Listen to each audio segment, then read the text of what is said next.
మనిషి అభ్యున్నతిని పొందాలి అంటే, భగవంతుణ్ణి చేరుకోవాలి అంటే, చేసిన కర్మ ఈశ్వరుడికి ప్రీతి కలిగించేది అవ్వాలి అంటే ఒక్క వేదాన్ని ప్రమాణంగా తీసుకుని మాత్రమే కర్మ చెయ్యాలి తప్ప వేరొకటి ఏది ప్రమాణంగా స్వీకరించినా ఆ కర్మ పరమేశ్వరుణ్ణి చేరుకునేటటువంటి మార్గంలో ప్రతిబంధకంగా తయారవుతుంది.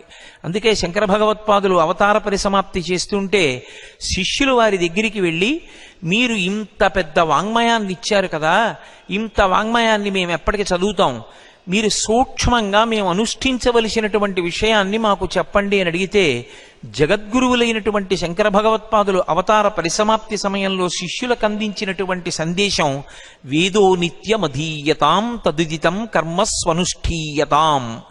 వేదాన్ని ప్రమాణవాక్కుగా స్వీకరించండి, రోజు వేదం చదువుకోండి, ఆ వేదం ఎలా చెప్పిందో అలాగే ప్రవర్తించండి తప్ప వేదం చెప్పనటువంటి రీతిలో ప్రవర్తించకండి. అది మీ యొక్క సమస్త అభ్యున్నతులకు కారణమవుతుంది. వేదం చెప్పినట్లుగా మనం బ్రతకడానికే ధర్మము అని పిలుస్తారు.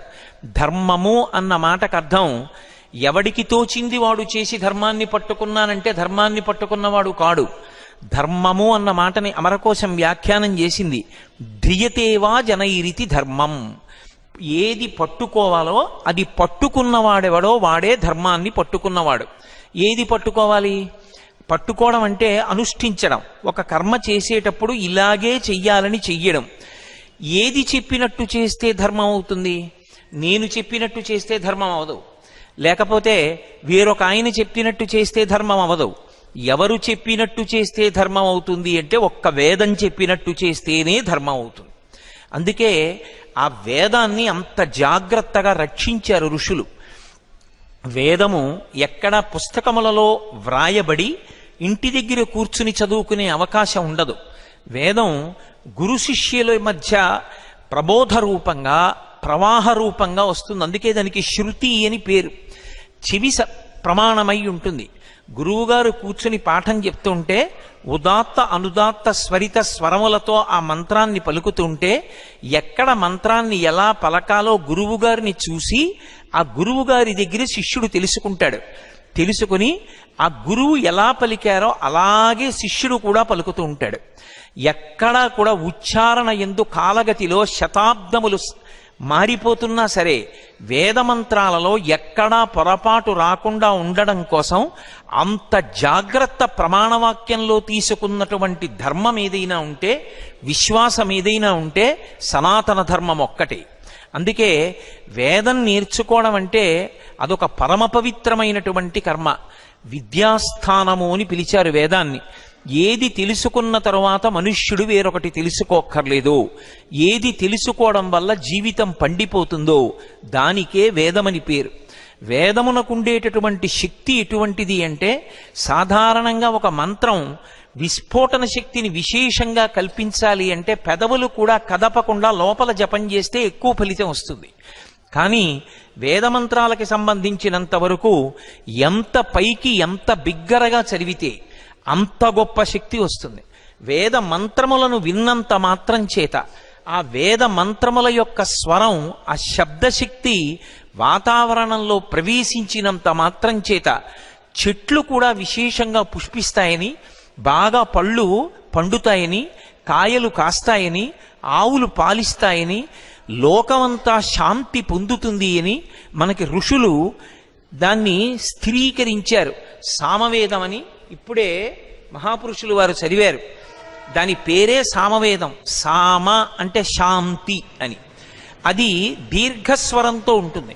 దీర్ఘస్వరంతో ఉండేటటువంటి ఆ సామవేదం పాడుతూ ఉండగా దాన్ని విన్నంత మాత్రం చేత పశుర్వేత్తి శిశుర్వేత్తిర్వేత్తిగా నరసంఫణిహి అన్నట్లుగా పసిపిల్లల దగ్గర నుంచి పెద్దల వరకు ఎంత ప్రశాంతతనో పొందుతారు. ఇందాక వారొక్క 5 నిమిషాల సేపు చదివారంతే.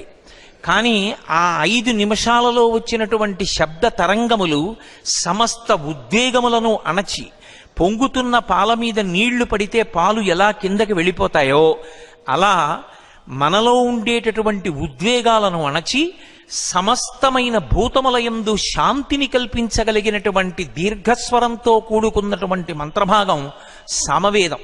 వేదానాం సామవేదోస్మి అంటాడు భగవానుడు. వేదములలో సామవేదాన్ని నేనే అంటాడు.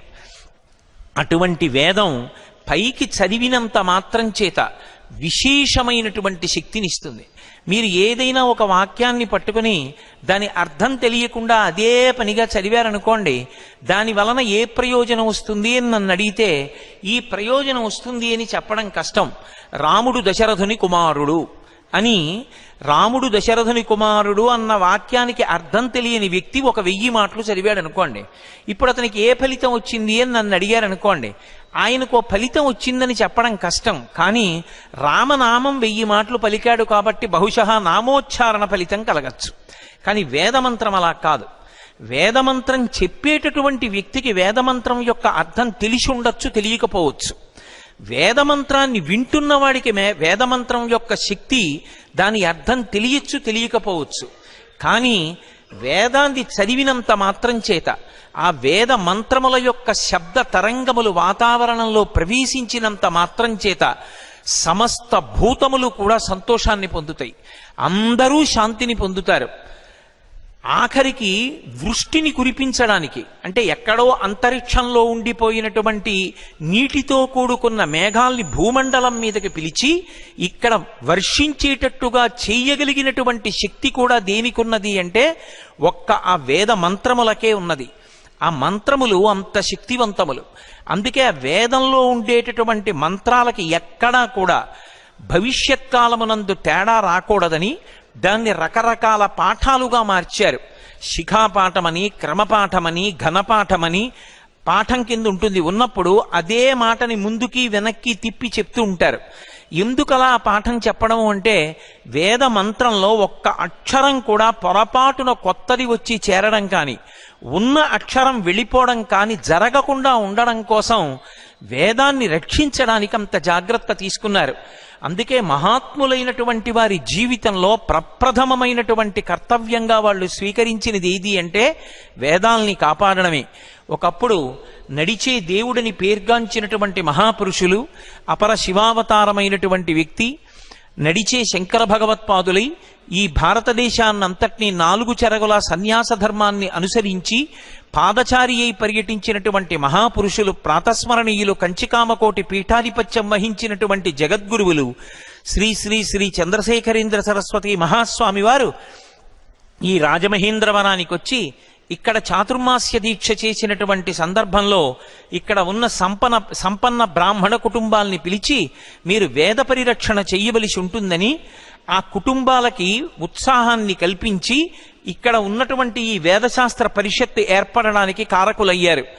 ఆయన ఆశీర్వచనంతో ప్రారంభమైనటువంటి ఈ వేదశాస్త్ర పరిషత్ ఇవాళ నేను సరిగ్గా చెప్పగలిగితే 74వ వసంతంలోకి ప్రవేశించింది అంటే కామకోటి పీఠాధిపత్యం వహించినటువంటి మహాస్వామి వారికి వేద పరిరక్షణ మీద, వేదం నిలబడాలని వారికి ఉన్నటువంటి తాపత్రయం మీద ఎంత అధ్యవసాయం ఉందో, వారి ఆశీర్వచన బలం ఎంత గొప్పదో మనకు అర్థమవుతుంది.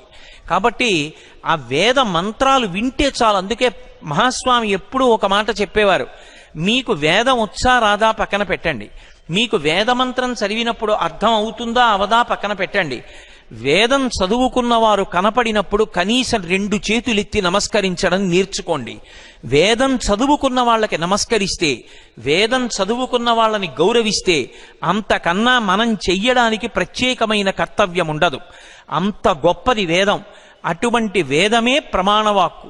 ఆ శృతిలో చెప్పబడినటువంటి విషయాన్ని, వేదాంతర్గతమైన విషయాన్ని మనం తెలుసుకోగలమో తెలుసుకోలేమో, మనం చదువుకుంటామో చదువుకోలేమో అని ఆ వేదంలో ఉన్నటువంటి విషయాన్ని వేరొక ప్రమాణంగా మనకి అందించినటువంటి మహాపురుషులు ఋషులు.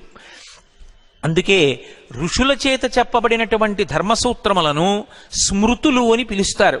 గౌతమ మహర్షి వేదంలో ఉన్నటువంటి కొన్ని మంత్రములను తీసి క్రోడీకరించి అందించారు. వాటిని గౌతమ స్మృతి అంటారు. అలాగే యాజ్ఞవల్క మహర్షి అందించారు, దాన్ని యాజ్ఞవల్క్య స్మృతి అంటారు. అలా అత్రి మహర్షి అందించారు, ఆయన పేరు మీద స్మృతి. అలా ఒక్కొక్క ఋషి శృతిలో ఉన్నటువంటి సూత్రములని తీసి, మంత్రములని తీసి అనుష్ఠించడానికి యోగ్యమైన రీతిలో సంకలనం చేసి మనకిచ్చారు. మనం వేదం చదువుకోలేకపోతే కనీసం స్మృతి గ్రంథాలని చదువుకోవాలి.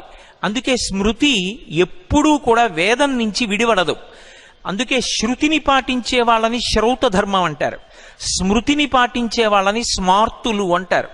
స్మార్తుల యొక్క ధర్మానుష్ఠానానికి శ్రౌతి యొక్క ధర్మానుష్ఠానానికి తేడా ఉండదు. ఎందుకంటే శృతిలో ఏది చెప్పారో స్మృతిలో అదే చెప్తారు. కాళిదాస మహాకవి రఘువంశ కావ్యం చేస్తూ ఒక మాట అంటాడు, శృతేరివార్ధం స్మృతిరన్వగచ్చత్ అంటాడు. దూడ ఆవు వెంట ఎలా వెడుతుందో అలా స్మృతి శృతిని అనుసరించి వెడుతుంది. వేదంలో ఉన్నదాన్ని స్మృతి గ్రంథాలు చెప్తాయి. వేదం తెలియకపోతే ప్రమాణంగా స్మృతిని స్వీకరించాలి. నాకు శృతి స్మృతి కూడా తెలియవండి అంటే అప్పుడు పురాణాన్ని స్వీకరించాలి. పురాణం ఎందుకు వింటారు అంటే పురాణం 5 లక్షణముల చేత ఉంటుంది. సర్గశ్చ ప్రతిసర్గశ్చ వంశో మన్వంతరాని చ వంశానుచరితం చైవ పురాణం 5 లక్షణం. వేదంలో ఉన్న విషయాన్ని భూతద్దంలో పెట్టి చూపిస్తుంది. చరిత్ర వేరు, పురాణం వేరు. పురాణమునకు ఇతిహాసము అని పేరు. ఇతిహాసము అంటే ఇతిహాసం, ఇది ఇట్లే జరిగినది, ఇది ఇలా జరగలేదు, కాల్పనికము, ఎవరో కృతకంగా రచించినటువంటిది కాదు. యథార్థముగా ఏది జరిగిందో దాన్నే మనకి పురాణ రూపంలో అందిస్తారు. అందుకే పురాణంలో మీకు కనపడేటటువంటి వ్యక్తులను ఎప్పుడూ కూడా పాత్రలని పిలవకూడదు. పాత్రలు అని పిలిస్తే దాని అర్థం ఏమిటి అంటే అవి సత్యములు కావు, కల్పన చేయబడినవి అని గుర్తు. ఎవరో కూర్చుని ఒక పుస్తకాన్ని రచన చేశాడనుకోండి, ఆయన ఒక కథని సృజించాడు. అప్పుడు అందులో ఉన్నటువంటి పాత్రల్ని పాత్రలు అంటారు, తండ్రి తల్లి అన్న తమ్ముడు వాళ్ళని. కానీ రామాయణంలో రామచంద్రమూర్తి యొక్క జీవితం కానీ, మహాభారతంలో చెప్పబడిన విషయాలు కానీ, భాగవతాదులలో చెప్పబడిన విషయాలు కానీ చరిత్ర కావు, అవి ఇతిహాసం. అంటే అలాగే జరిగినవి. అందుకే శ్రీరామాయణంలో వాల్మీకి మహర్షి కూడా వ్యక్తి, మహాభారతంలో వ్యాస మహర్షి కూడా ఒక వ్యక్తి. అందులో వారికి కూడా భాగం ఉంది. అది కల్పించి రచింపబడలేదు. చరిత్రలో ఉండేటటువంటి పరిమితి, పురాణానికి ఉండేటటువంటి విశాలమైన దృక్పథము వేరుగా ఉంటాయి. చరిత్ర ఒక వ్యక్తి జీవితం ఎక్కడ పరిసమాప్తమైందో అక్కడ ఆగిపోతుంది. శ్రీకృష్ణదేవరాయల వారు ఎప్పుడు పుట్టారు, ఎలా పెరిగారు, ఎవరి దగ్గర చదువుకున్నారు, రాజ్యాన్ని ఎలా పరిపాలించాడు, ఎవరిని వివాహం చేసుకున్నాడు, ఎందుకు చనిపోయాడు, ఎప్పుడు చనిపోయాడు, ఇది చెప్తే చరిత్ర. కృష్ణదేవరాయలు వారనబడేటటువంటి పేరుతో ఆ జీవుడు అంత సంస్కార బలంతో రావడానికి కారణం ఏమిటి, ఆ జీవుడు అంతకు ముందు ఏ పుణ్యం చేస్తే అటువంటి సంస్కార బలాన్ని పొందాడు, కృష్ణదేవరాయల వారిగా ఒక శరీరంలో ఉన్నప్పుడు ఏం చేశాడు, ఆ చేసినటువంటి కర్మల యొక్క ఫలితం చేత శరీరం పడిపోయేటప్పుడు చిట్ట చివరి ఆలోచనగా ఏది ఆయనలో ఉంది, ఆ ఆలోచన కారణం చేత శరీరం పడిపోయిన తరువాత కృష్ణదేవరాయల వారి జీవుడు ఏమయ్యాడు, ఇది చెప్పగలిగినది పురాణం. అందుకే పురాణం ఒక జీవుడు ఏమయ్యాడో చెప్తుంది. చెప్పినప్పుడు వేదాన్ని ప్రమాణం చేసుకుని చెప్తుంది. వేదాన్ని ప్రమాణం చేసుకుని పురాణం మాట్లాడితే పురాణాన్ని విన్నా, పురాణాన్ని చదివినా, వేదాన్ని భూతద్దంలో పెట్టి చూపించింది కనుక మనం పట్టుకోకూడనివి పట్టుకుంటే ఇలా పాడైపోతాం, ఏది పట్టుకోవాలో అది పట్టుకుంటే మనం బాగుపడతామని మనకి ఆ పురాణ శ్రవణము వలన బుద్ధి అధ్యవసాయమును పొంది జీవించవలసినటువంటి రీతిలో జీవించి మనుష్య శరీరాన్ని సార్థక్యం చేసుకునేటటువంటి అవకాశం కలుగుతుంది. అందుకే శృతి, స్మృతి, పురాణము ఈ 3 ప్రమాణవాక్కులు. ఈ 3 కూడా తెలియకపోతే, ఈ 3 కూడా లేకపోతే ఈ లేకపోవడం అన్నది ఉండదు. సీతమ్మ తల్లి సుందరకాండలో అడుగుతుంది రావణాసురుణ్ణి, అసలు ఇహసంతో నవాసంతి సతోవా నానువర్తసే తథాహి విపరీతాతే బుద్ధిరాచారవర్జిత అని అడిగింది. ఇక్కడ చెప్పేవాడు లేడా, చెప్పినా వినవా, ఎక్కడుంది దోషం అని అడిగింది ఆవిడ. చెప్పేవాళ్ళు లేకపోవడం అన్నది ఉండదు లోకంలో. చెప్పేవాణ్ణి పరమేశ్వరుడు ఎప్పుడూ ఉంచుతాడు, కాలమునందు వస్తూ ఉంటారు.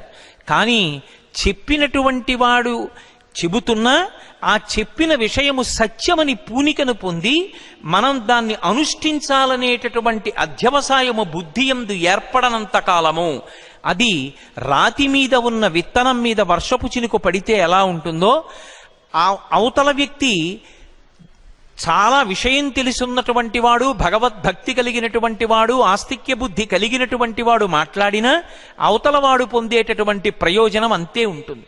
రామకృష్ణ పరమహంస అంటుండేవారు, ఒక మేకు దిగాలి అంటే గోడకి ఒక గుల్లబారుతనం ఉండాలి, ఉంటేనే ఆ మేకు దిగుతుంది, లేకపోతే ఆ మేకు దిగదు. అలాగే అసలు మొట్టమొదట ఆ శాస్త్రమును ప్రమాణంగా స్వీకరించి వినాలనేటటువంటి స్థిరమైన బుద్ధి ఉండాలి. ఆ బుద్ధి లేనంత కాలం మహాత్ములు కాదు, పెద్దలు కాదు, ఎంతమంది ఎన్ని చెప్పినా దాని వలన విన్నటువంటి వాడికి ఏం ప్రయోజనం కలుగుతుంది అంటే చెప్పడం చాలా చాలా కష్టం. ఎందుచేత అంటే మీరు ఒకటి ఆలోచించండి, శోభానాయుడు గారు వచ్చి ఈ వేదిక మీద నృత్యం చేశారనుకోండి, నృత్యం అంతా చూసి మీరు ఇంటికి వెళ్ళిపోయి అబ్బా ఎంత బాగా నాట్యం చేసిందే మహాతల్లి అని భార్యతో చెప్తే సరిపోతుంది. ఎంత బాగా చేశారండి, ఏం చేశారండి అంటే మనం చేసి చూపించలేము, చేసి చూపించక్కర్లేదు కూడా, చాలా బాగా చేశారంటే చాలు. కానీ మన జీవితానికి అభ్యున్నతిని కల్పించేటటువంటి ప్రమాణవాక్కులకు సంబంధించిన వ్యాఖ్యానములతో కూడిన ప్రసంగములు విన్నప్పుడు మీరు చాలా బాగా చెప్పారని కితాబులు ఇవ్వడానికి ఆ ప్రసంగాలు కావు. అవి దేనికి పనికొస్తాయంటే వాటిని ప్రమాణంగా తీసుకుని మన జీవితంలో అనుష్ఠాన పర్యంతంలోకి తెచ్చుకోవడానికి వాడుకోవాలి తప్ప బాగా చెప్పారన్న కితాబు అవతల వారికి ఇవ్వడం కోసం అవి ఉపయోగపడేవి కావు. అందుకే అవి చెప్పేటప్పుడు వాగ్ధార ఎంత గొప్పగా ఉంటుందన్న దానితో సంబంధం లేదు. ఎంత ఆగి ఆగి చెప్పినా గంభీరంగా ఉన్న విషయాన్ని, సత్యాన్ని ప్రమాణంగా తీసుకుని చెప్పగలిగినటువంటి వ్యక్తి అయి ఉన్నప్పుడు అటువంటి వ్యక్తిగా మాట్లాడడమే చాలు. అది మనకి శిరసా అవధరించవలసినటువంటి విషయం అవుతుంది. అందుకే శృతి, స్మృతి, పురాణము ఈ మూడు కూడా మనకి అందుబాటులో లేకపోతే అప్పుడు శిష్టాచారం. శిష్టాచారం అంటే సమాజంలో పెద్దలైనటువంటి వారు ఎవరుంటారో, ఎవరు శాస్త్రాన్ని ప్రమాణంగా తీసుకుని ఆచరిస్తారో అటువంటి వారిని చూసి వారు ఎలా ప్రవర్తిస్తున్నారో మనం కూడా అలాగే ప్రవర్తించాలి. అప్పుడు శిష్టాచారము ప్రమాణవాక్కు. పరమ అధమపక్షమైనటువంటి ప్రమాణం ఏది అంటే ఐదవది పరమ అధమపక్షం. అంటే ఇక చెప్పడానికి అవకాశం లేకపోతే చిట్ట చివరి ప్రమాణవాక్కుగా ఐదోది చెప్తారు. ఏది అంటే అంతరాత్మ ప్రబోధం. అంతరాత్మ ప్రబోధము అన్న మాటకు అర్థం ఏంటంటే మనలో అంతరాత్మ ఉంటుంది, అది ఎప్పుడూ మంచిని చెప్తుంది తప్ప అది చెడు చెప్పదు. ఇక్కడ నాకు బంగారం గొలుసు కనపడింది అనుకోండి, ఆ గొలుసు తీసుకో అందాం అనిపించింది అనుకోండి, ఆ గొలుసు తీసుకోదు. తప్పు నీకెందుకు, ఆ గొలుసు నీకు సంబంధించినది కాదు. అది తీసుకుని ఎంత పాపం మూట కట్టుకుంటావు, తీయకు, దాన్ని తీసి నీ జేబులో వేసుకోకంటుంది. అంతరాత్మ ప్రబోధాన్ని ఇక 4 ప్రమాణములు సమాజంలో దొరకకపోతే, లుప్తమైపోతే ఐదవ దాన్ని ప్రమాణంగా స్వీకరించమని వేదం. కానీ ఇవాళ కలియుగ ప్రభావం ఎలా వచ్చిందంటే వేదాన్ని ప్రమాణంగా కానీ, స్మృతిని ప్రమాణంగా కానీ, పురాణాన్ని ప్రమాణంగా కానీ, శిష్టాచారాన్ని ప్రమాణంగా కానీ చెప్పడం మానేసి అంతరాత్మ ప్రబోధాన్ని ప్రమాణంగా స్వీకరించి పదవీ స్వీకార ప్రమాణాలు కూడా అవుతున్నాయి. అంటే ఎంత అధమ స్థాయిలోకి మనం యుగధర్మంలో జారిపోయామో మనకు అర్థం అవుతుంది. ఏది మనకి ప్రమాణము అంటే వేదము ప్రమాణం. వేదాన్ని ప్రమాణంగా తీసుకుని మాత్రమే మనం జీవించవలసి ఉంటుంది. ఇక్కడ మీరు ఒక్క విషయాన్ని కొంచెం జాగ్రత్తగా గమనించవలసి ఉంటుంది. ఈ వేదాన్నంతటినీ కూడా నిజానికి ఏ ఒక్కరూ చదవడం సాధ్యం కాదు. ఎందుచేతనే అంటే అనంతో వై వేదాహ, వేదములు పెద్ద రాశి కింద పడిపోయాయి. శ్రీరామాయణంలో భరద్వాజ మహర్షి 100 సంవత్సరముల ఆయుర్దాయం ఇవ్వమని బ్రహ్మగారిని అనేక పర్యాయములు అడిగినప్పటికీ ఆయన ఎంత వేదం చదివినా ఇంకొక 100 ఏళ్ళు ఇమ్మన్నాడు. బ్రహ్మగారు అన్నారు, నీకు ఇన్ని 100 ఆయుర్దాయం ఇచ్చాను, నువ్వు చదివినదెంతో చూపిస్తున్నాను చూడమన్నాడు. ఒక ఇసుక రేణువు. నువ్వు చదవవలసినది చూపిస్తానన్నాడు, పర్వతం అంతుంది. అనంతో వై వేదాహ, అంత వేదాన్ని కలియుగంలో ఉండేటటువంటి వాళ్ళ ఆయుర్దాయం చూస్తే 100 సంవత్సరాలు. శతమానం భవతి శతాయు పురుషస్య తేంద్రియ ఆయుష్దేవేంద్రియే ప్రతిష్టతి. ఎక్కడో మహానుభావులు పరమధర్మాత్ములు నాదోపాసన చేసినటువంటి శ్రీపాద పినాకపాణి గారి వంటి వారైతే 100 సంవత్సరములు ఉంటున్నారేమో. 100 సంవత్సరములు పరిపూర్ణాయుర్దాయాన్ని పొంది కణజాలం విచ్ఛిన్నమైపోకుండా విషయాలు జ్ఞాపకంలో ఉండి ఇంకా భగవంతుడి గురించి విచారణ చెయ్యగలిగినటువంటి దక్షతతో కూడుకున్న శరీరములు 100 సంవత్సరములు వచ్చినా ఎక్కడున్నాయి? లేవు. కామకోటి పీఠాధిపత్యం వహించిన మహాపురుషుల పరమాచార్య స్వామి 96వ సంవత్సరంలో కూడా సన్యాస ధర్మాన్ని అనుసరించి ఆ ఎదురుగుండా వెడుతున్నటువంటి ఒక రిక్షా బండిని చేత్తో పట్టుకుని కాలినడకన భారతదేశం అంతా తిరిగి కామకోటి పీఠాన్ని చేరుకుని ఇక నేను పీఠంలో ఉండిపోతానని సంకల్పం చేసి కామకోటి పీఠం దగ్గరికి వచ్చి రిక్షా విడిచిపెట్టారు. చక్రం విరిగిపోయింది.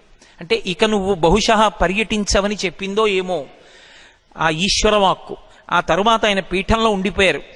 ఆయన 99 ఏళ్లు పూర్తయిన తర్వాత కూడా ఇప్పటికీ మాకు తెలుసు, మా గోపాలకృష్ణ గారికి తెలుసు, హైదరాబాద్లో ఉన్నారు, Andhra bank chief general manager చేసి రాజుగారని. ఆయన అలా వెడుతుంటే మౌనంలో మహాస్వామి కూర్చుని ఉన్నారు. దూరం నుంచి పంపిస్తున్నారు చూసేవాళ్ళని. ఆయన ఇలా కళ్ళెత్తి చూసి ఇలా అన్నారు. ఆ గబగబా వెళ్ళాడు ఆ వ్యక్తి ఆయన రాజుగారిని తీసుకెళ్లారు. ఇదేమి నన్ను పిలిచారని ఆయన తెల్లబోయారు. ఆయన అంత దూరం నుంచి చూసి, మీ నాన్నగారు సన్యసించారు, నువ్వు ఒక సన్యాసి కుమారుడవు కాబట్టి నువ్వు పీఠంలో భోజనం చేసి వెళ్ళు, భోజనం చేయకుండా వెళ్ళకన్నారు. 100 సంవత్సరముల వయస్సు వచ్చిన తరువాత కూడా అలా చూసేటప్పటికి చెప్పగలిగినటువంటి దైవశక్తితో ఉండేవారు. అది వారి అనుష్ఠాన బలం, వారి ధార్మిక శక్తి. అటువంటి స్థితిని అందరం పొంది ఉండలేం. అందుకే అనంతమైనటువంటి వేదరాశిని మనం చదవలేమని మహానుభావుడైనటువంటి శ్రీమన్నారాయణుడు వ్యాసుడిగా అవతారాన్ని స్వీకరించి కలియుగంలో ఉండేటటువంటి జనుల యొక్క ఆయుర్దాయాన్ని, వాళ్ళ యొక్క జీవితంలో ఉండేటటువంటి పరిమితుల్ని దృష్టిలో పెట్టుకున్నాడు. అలసులు మందబుద్ధియుతులు అల్పతరాయువులు ఉగ్రరోగ సంకలితులు మందభాగ్యులు సుకర్మములెవ్వియు చెయ్యజాలరీ కలియుగమందు మానవులు కావున ఎయ్యది సర్వసౌఖ్యమయ్యలవడు ఎమిటంబడము ఆత్మకు శాంతి మునీంద్ర చెప్పవే అంటాడు సుఖబ్రహ్మ. అలసత్వంతో, తమోగుణంతో, అల్పాయుర్దాయంతో, ఉగ్రమైనటువంటి వ్యాధులతో, తక్కువ ఐశ్వర్యంతో, లోభగుణంతో, పుణ్యకర్మాచరణమునందు అనురక్తి లేకుండా ఉన్న బుద్ధితో కలియుగమునందు మనుష్యులుంటే అటువంటి వాళ్ళు వేదాన్నంతటినీ చదవలేరని ఆ వేదాన్ని విభాగం చేసిన మహానుభావుడు వ్యాసుడు. అందుకే మహాస్వామి ఎప్పుడూ ఒక మాట చెప్తుండేవారు, ఎక్కడ వేదశాస్త్ర పరిషత్తు సమావేశం పెట్టినా వ్యాసుని యొక్క మూర్తి లేకుండా, వ్యాసుని చిత్రపటం లేకుండా వేదశాస్త్ర పరిషత్తు నిర్వహించవద్దు అని చెప్తుండేవారు. కలియుగంలో వేద విభాగం చేసిన మహానుభావుడు వ్యాసుడు. ఆయన వేదాన్ని ఋగ్వేదము, యజుర్వేదము, సామవేదము, అథర్వణ వేదము అని 4గా విభాగం చేశాడు. రుక్కులన్నీ స్తోత్రాలు. అవి సూక్త రూపములై అగ్ని మంత్రంతో ప్రారంభమై దేవతలని స్తుతి చేసేటటువంటి పాఠాలుగా ఉంటాయి.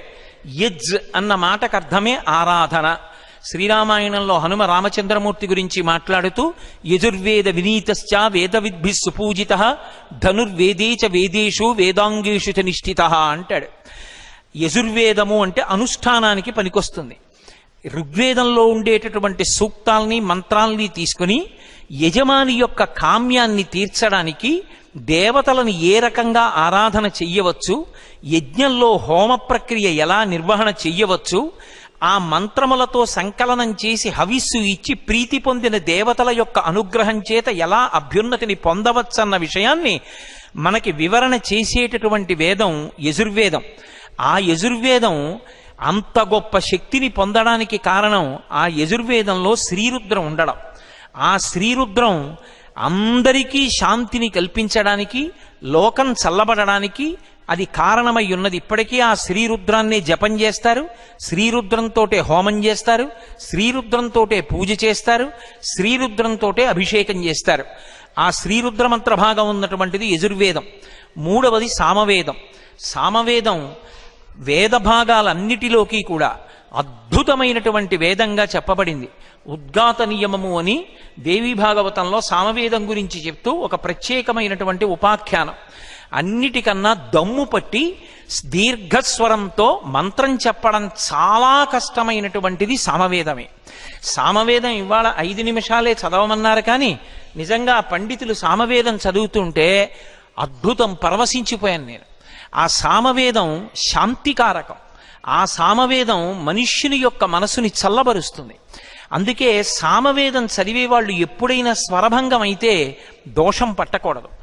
దోషం పట్టిన కారణం చేత ఉద్గాత గోభిలుడు శపించాడు ఆ యజమానిని. మూర్ఖుడైనటువంటి కొడుకు పుట్టాడు. అంటే సామవేదం ఎంత కష్టమో, సామవేదం నేర్చుకోవడం అంటే ఎంత దిట్ట అయినటువంటి వ్యక్తి అయి ఉండాలో, సామవేదం చదివేటటువంటి వ్యక్తి కనపడితే 2 చేతులెత్తి మనం ఎందుకు నమస్కారం చెయ్యాలో మనకు అర్థమవుతుంది. 4వది అధర్వణ వేదం. అధర్వవేదము అంటారు. అధర్వణుడన్న ఋషి యొక్క ఆధారంగా వచ్చింది. అధర్వణ వేదం చదువుకునేటటువంటి వాళ్ళు మళ్ళీ ఉపనయనం చేసుకుంటూ ఉంటారు. ఎందుకనంటే గాయత్రి మహామంత్రంలో ఉండేటటువంటి 3 పాదాలు ఋగ్వేదము, సామవేదము, యజుర్వేదములకు సంబంధించినవి. అధర్వ వేదానికి గాయత్రి వేరు. అందుకే వేరు ఉపనయనం చేసుకుంటే తప్ప అధర్వణ వేదాన్ని చదవరు. అంత 4గా వేదాన్ని విభాగం చేసి జైమిని, పైలుడు, సుమంతుడు, వైశంపాయనుడు అనబడేటటువంటి 4 మహర్షుల్ని పిలిచి తన శిష్యులకి 4 వేదాల్ని అప్పచెప్పి ఆ వేదములు స్వరబద్ధంగా శిష్యులకు ప్రబోధం చేయబడుతూ లోకంలో వ్యాప్తి చెందేటట్టుగా అనుగ్రహించినటువంటి మహానుభావుడు వ్యాసుడు. వేద విభాగం చేశాడు కాబట్టి ఆయనకి వేదవ్యాసుడు అని పేరొచ్చింది. ఆ వేదం ఒక్కదాన్ని మనం అందుకోలేమేమోనని మళ్ళీ 18 పురాణములను ఇచ్చి పంచమ వేదమైనటువంటి భారతాన్ని కూడా ఇచ్చినటువంటి వాడు వ్యాస భగవానుడు. అటువంటి వ్యాసుడికి నమస్కరించి వేదశాస్త్ర పరిషత్తుని ప్రారంభం చేసి ఆయన మూర్తిని పెట్టుకుని నమస్కరిస్తారు. ఆ వ్యాసుడికి నమస్కరించడానికే ఏడాదికొకసారి తప్పకుండా ఆషాఢ మాసంలో వచ్చేటటువంటి పౌర్ణమిని గురు పౌర్ణమి అన్న పేరుతో వ్యాస పౌర్ణమి అని వ్యాస భగవానుడి రూపంలో గురువులకి నమస్కరించడం సంప్రదాయంగా వస్తున్నటువంటి ఆ తిథి. అంటే వ్యాసుడు అంత సమున్నతమైన స్థానంలో కూర్చుని ఉంటాడు. వ్యాసోచ్ఛిష్టం జగత్సర్వం. ఈ లోకంలో ఉన్న వాంగ్మయం అంతా కూడా వ్యాసుని యొక్క ఉచ్ఛిష్టం. వ్యాసుడు లేనినాడు అసలు ఇంత వాంగ్మయం లేదు. సరే, ఈ ప్రసంగాన్ని ప్రారంభం చేసే ముందు నా ప్రక్కన కూర్చున్నటువంటి ఆధ్యక్షం వహించినటువంటి పెద్దలు ధర్మం గురించి 2 మాటలు ప్రస్తావించారు. ధర్మము అనేటటువంటి దాన్ని తెలుసుకోవడానికి ప్రమాణము వేదం ఒక్కటే అని నేను మీతో మనవి చేశాను. ఆ వేదం చదువుకోకపోతే స్మృతి, పురాణము, శిష్టాచారము, అంతరాత్మ అని. ఇందులో అసలు ధర్మము అనేటటువంటి మాటని జాగ్రత్తగా అర్థం చేసుకోవాలి. ధర్మము అన్న మాట జాగ్రత్తగా అర్థం కానంత కాలము అయోమయావస్థలో కొట్టుమిట్టాడుతుంటాడు.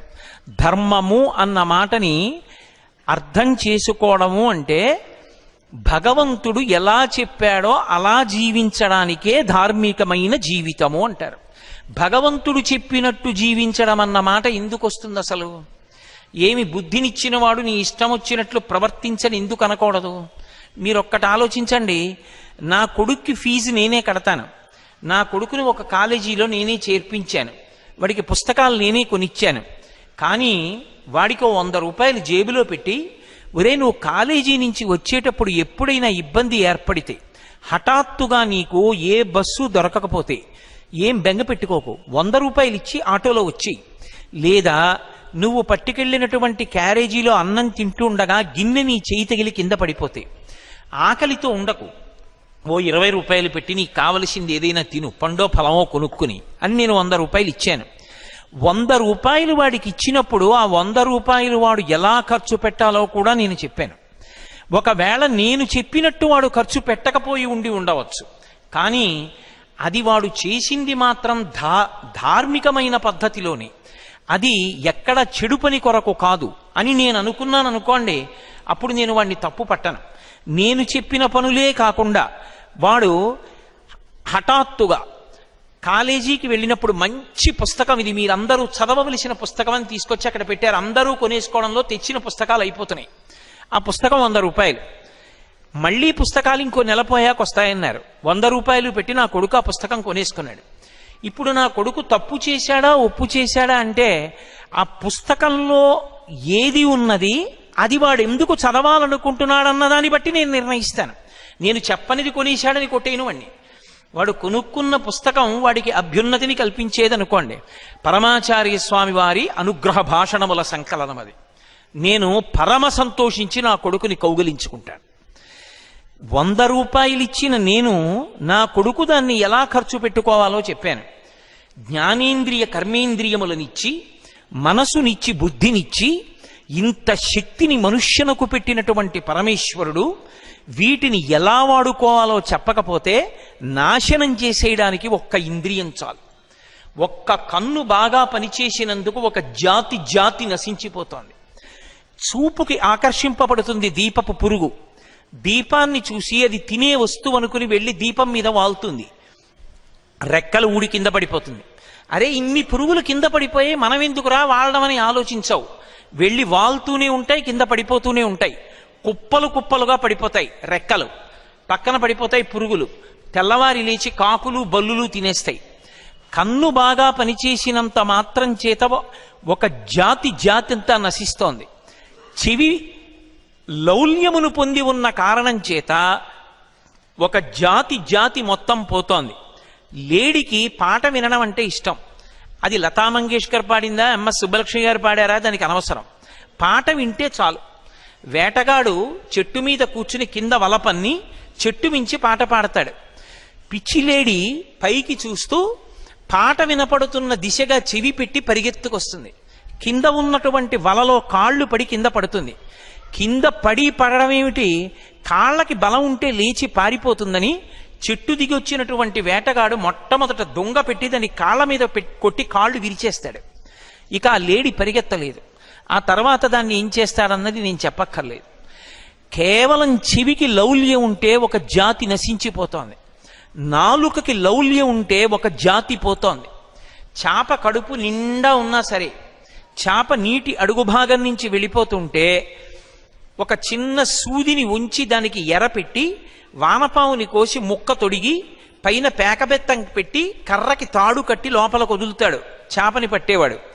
అలా వెళ్ళిపోతున్న చేప కడుపు నిండుగా ఉన్నా ఒక్కసారి ఎర్రని కొరికి రుచి చూద్దామని కొరుకుతుంది. లోపల ఉన్న సూది అంగిట్లో గుచ్చుకుంటుంది. ఆ పైనున్న పేకబెత్తం నీటిలో ములుగుతుంది. చేప పడిందని గుర్తు ఎరిగి ఇలా అంటాడు. ఆ త్రాటితో పాటుగా చేప వచ్చి గట్టు మీద పడిపోతుంది. నీటిలోంచి బయట పడగానే కొట్టుకుంటుంటే దాని నోట్లోంచి ఆ సూది తీసేసి బుట్టలో పడేస్తాడు. కడుపు నిండుగా ఉన్నా కూడా ఒకసారి ఎర్రని కొరకాలనేటటువంటి భ్రాంతితో రసేంద్రియమునందు లౌల్యమును పొందినటువంటి చేపల జాతి అంతా అప్పటి నుంచి ఇప్పటి వరకు అలా నశించిపోతూనే ఉంది. ఇక వాసన చేత భ్రమించి వాసన చేత లౌల్యమును పొంది నశించిపోతున్నటువంటి జాతి ఒకటి ఉంది. తుమ్మెద ఉంటుంది. అది పద్మంలో ఉండేటటువంటి మకరందం తాగడానికి వెడుతుంది. వెళ్ళి ఆ పద్మంలో కూర్చుని మకరంద పానం చేసేస్తుంది. కడుపు నిండిపోయింది, ఎగిరి వెళ్ళిపోవచ్చుగా. ఆ కేసరముల నుండి వచ్చేటటువంటి పుప్పుడి వాసన చూస్తూ ఎంత బాగుందో ఈ వాసనని పద్మంలో పడుకుంటుంది. కడుపు నిండా తేనె తాగిందేమో, తేనెకి మత్తెక్కించే గుణం ఉంటుంది, నిద్ర పట్టేస్తుంది. సాయంకాలం అవగానే పద్మానికి ముడుచుకునే లక్షణం ఉంటుంది, చంద్రోదయానికి ముడుచుకుంది కాబట్టి ఇప్పుడు అందులో ఉన్నటువంటి తుమ్మెదకి పైకి రావడం చేత కాక కొట్టుకుంటూ ఉంటుంది. సాయంకాలం అయితే నీళ్లు తాగడానికి ఏనుగులు వస్తాయి. వచ్చి సరోవరంలో ఉన్న పద్మం యొక్క తూడు తమ తొండంతో పెరిగి బయట పారేసి తమ కాలితో తొక్కుతాయి. తొక్కినప్పుడు లోపల ఉన్నటువంటి తుమ్మెద ఏనుగు యొక్క పాద తాకిడికి మరణిస్తుంది. అంటే కేవలముగా వాసనాలౌల్యము చేత పద్మంలో పడుకుందామనుకునేటటువంటి తుమ్మెదల జాతి అంతా కూడా ముక్కు యొక్క తన్మాత్ర అయినటువంటి వాసనయందు లౌల్యమున్న కారణం చేత నశించిపోతోంది. ఏనుగుకి స్పర్శేంద్రియమునందు లౌల్యం. ఆడ ఏనుగు కనపడితే ఒకసారి ఇలా రాసుకోకపోతే అది ఉండలేదు. అందుకే పెద్ద గొయ్యి తవ్వి పుచ్చుకర్రలు పరిచి దాని మీద గడ్డి వేసి ఒక ఆడ ఏనుగు బొమ్మ పెడతారు మట్టితో చేసి. ఆడ ఏనుగు కనపడగానే దాన్ని ఒరుసుకుందామని వచ్చి ఒక్కసారి ఆ ఆడ ఏనుగుకి తన చర్మాన్ని ఇలా రుద్దుతుంది. ఆ ఊగడంలో బరువుకి కర్రలు విరిగి గోతిలో పడిపోతుంది. ఇక దానికి ఆహారం పెట్టరు, నీళ్ళు ఇవ్వరు. అది శుష్కించిపోయి నీరస పడిపోతే ఆ పిచ్చి 4 చెరుకు కర్రలు పెట్టినటువంటి వ్యక్తి ఆ అంకుశాన్ని చేత్తో పట్టుకుని కుంభస్థలం మీద పొడుస్తుంటే తలలోంచి వచ్చిన పోటుకి భయపడిపోయి ఆ అంకుశం చూసినా మావటిని చూసినా భయపడిపోయి ఇంత పెద్ద ప్రాణి అతను ఏం చెప్తే చేస్తుంది.